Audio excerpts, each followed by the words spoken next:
OBC उप कोटे के बिना इस आरक्षण का लाभ पहले से ही सुविधा संपन्न वर्ग तक ही सीमित रहेगा। वंचित समुदाय की महिलाओं को एक बार फिर हाशिए पर धकेल दिया जाएगा। सोचिए एक ऐसी युवा महिला, सर 2 मिनट्स, जो पिछड़े वर्ग या अल्पसंख्यक परिवार से आती है, जो अपने घर में पहली बार पढ़ाई कर रही है, पहली बार घर से बाहर निकलकर सार्वजनिक जीवन का सपना देख रही है, उसके पास ना संसाधन है, ना नेटवर्क है, ना राजनीतिक समाधान है। इस वास्तविकता को नजरअंदाज करता है और पीड़ित समुदाय, विशेषकर ओबीसी महिलाओं को पूरी तरह बाहर कर देता है, जो इस देश की बहुत बड़ी आबादी है। मुलायम सिंह यादव जी ने हमेशा स्पष्ट रूप से कहा कि सामाजिक न्याय के बिना, ओबीसी कोटे के बिना महिला आरक्षण का लाभ सिर्फ एक सीमित दायरे तक रह जाएगा। इन 3 वर्षों में ऐसा क्या बदल गया? क्या संविधान बदल गया या सरकार की प्राथमिकताएं बदल गई? ये अचानक आई तत्परता महिलाओं के लिए नहीं है, बल्कि चुनावी लाभ के लिए है। धन्यवाद अध्यक्ष महोदय, आपने मुझे बेहद महत्वपूर्ण चर्चा पर अपनी बात रखने का अवसर दिया। आज मैं बड़े ही दुख के साथ ये बात कहना चाहती हूँ कि जो महिला विधेयक इस सरकार ने 2023 में पास किया था, आज फिर से उसको लेकर आने की और उसको डीलिमिटेशन और सेंसस के आड़ में छुपाने की जो कोशिश की जा रही है, ये इस देश की महिलाओं के साथ ये सरकार फिर से एक धोखा करने जा रही है। पहले 2034 में इन्होंने इसके इम्प्लीमेंटेशन को कहा, अब भी इनकी नीयत 2029 में इस बिल के इम्प्लीमेंटेशन की नहीं है। ये चाहते हैं कि ये लोग सिर्फ डीलिमिटेशन और अपने हिसाब से करने जा रहे सेंसस के आधार पे महिलाओं को उनके अधिकार देने से रोके।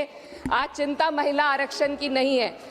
महिला आरक्षण बिल तो सर्वसहमति के साथ इसी सदन में 2023 में पास हो चुका है। चिंता इस बात की है कि आरक्षण की आड़ में मन मुताबिक डीलिमिटेशन से कैसे राजनीतिक लाभ उठाया जाए। माननीय अध्यक्ष महोदय, वर्ष 2023 में इसी सरकार ने देश को बताया था कि महिलाओं का आरक्षण केवल नई जनगणना और परिसीमन के बाद ही लागू किया जा सकता है।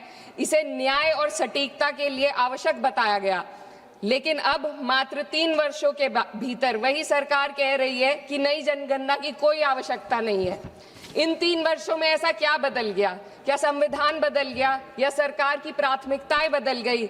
ये अचानक आई तत्परता महिलाओं के लिए नहीं है, बल्कि चुनावी लाभ के लिए है। पश्चिम बंगाल और तमिलनाडु जैसे राज्यों में चुनावी प्रक्रिया चल रही है, इसीलिए सरकार का यह बदलाव किसी ठोस बुनियाद पर आधारित नहीं, बल्कि शॉर्ट टर्म पॉलिटिकल माइलेज पर आधारित है। पहले कहा गया कि अपडेटेड आंकड़ों के बिना प्रतिनिधित्व अन्यायपूर्ण होगा, और आज उसी सिद्धांत को नजरअंदाज किया जा रहा है। ये और कुछ नहीं, सिर्फ और सिर्फ पॉलिटिकल अपॉर्चुनिज्म है। माननीय अध्यक्ष महोदय, इस विधेयक की सबसे बड़ी खामी यह है कि सरकार जानबूझकर पुराने आंकड़ों का उपयोग करना चाह रही है। जनगणना 2021 में होनी थी, लेकिन सरकार उसे कराने में विफल रही और अब उस गलती को सुधारने की बजाय देश के प्रतिनिधित्व को 2011 के आंकड़ों पर चलाना चाहती है, जो 2029 में 18 वर्ष पुराने हो जाएंगे। यह विधेयक आज के भारत को कल के आंकड़ों में ढालने की कोशिश है। जब नीति लोगों को उनके वर्तमान स्वरूप में देखना बंद कर देती है और उन्हें पुराने समय के आधार पर आंकती है, तो वह केवल असत्य ही नहीं बल्कि अन्यायपूर्ण भी हो जाती है। माननीय अध्यक्ष महोदय, हमारा संविधान एक स्पष्ट ढांचा प्रदान करता है। आर्टिकल 82 ये सुनिश्चित करता है कि परिसीमन जनगणना के बाद हो, और आर्टिकल 81 और 170 ये सुनिश्चित करते हैं कि प्रतिनिधित्व जनसंख्या के आधार पर हो, ताकि हर वोट का सामान्य मूल्य रहे। लेकिन ये बिल सीधे एक व्यक्ति एक वोट के सिद्धांत को प्रभावित करता है।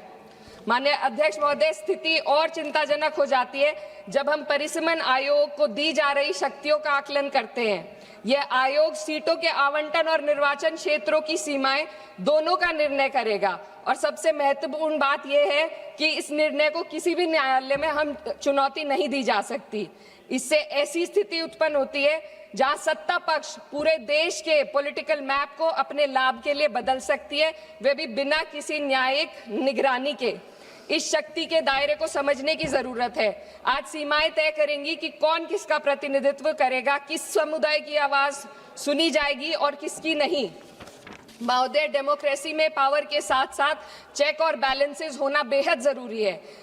सरकार एक ऐसी संरचना बनाना जा रही है जहां पावर केंद्रित हो और जवाबदेही अनुपस्थित हो और जब इतनी व्यापक शक्तियां बिना किसी निगरानी के दी जाती है तो सर 2 मिनट तो ये केवल एक तकनीकी चिंता नहीं रहती, ये प्रतिनिधित्व की निष्पक्षता को प्रभावित करती है।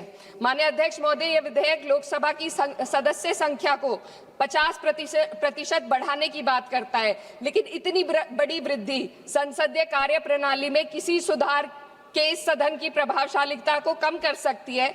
एक सदस्य के बोलने का समय घटेगा, समितियों के संचालन को कठिन हो जाएगा और छोटे दलों के लिए अपनी बात रखना और चुनौतीपूर्ण होगा। मेरी मांग है कि सरकार संसदीय सत्रों के नंबरों को भी बढ़ाने का पहले गारंटी दे।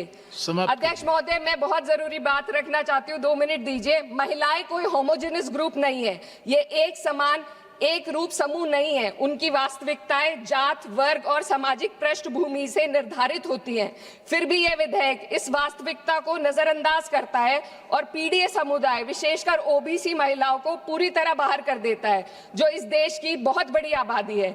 ये इस विधेयक की संरचना में एक गंभीर कमी है। सोचिए एक ऐसी युवा महिला, सर 2 मिनट्स, जो पिछड़े वर्ग या अल्पसंख्यक परिवार से आती है, जो अपने घर में पहली बार पढ़ाई कर रही है, पहली बार घर से बाहर निकलकर सार्वजनिक जीवन का सपना देख रही है। उसके पास ना संसाधन है, ना नेटवर्क है, ना राजनीतिक समाधान है। बिना उपकोटे के वह इस व्यवस्था में कैसे पार्टिसिपेट करेगी जहां पहले से ही असमानताएं मौजूद है। ओबीसी उपकोटे के बिना इस आरक्षण का लाभ पहले से ही सुविधा संपन्न वर्ग तक ही सीमित रहेगा।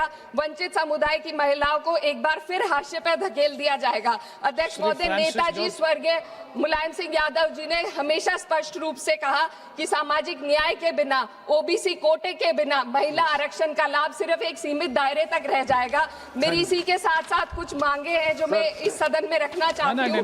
महिला आरक्षण विधेयक की sir just too important. No, you have taken sir, just 7 too minutes. important. No, sir, 7. Concluding. Already you have taken sir, 7 just minutes. Too important demands.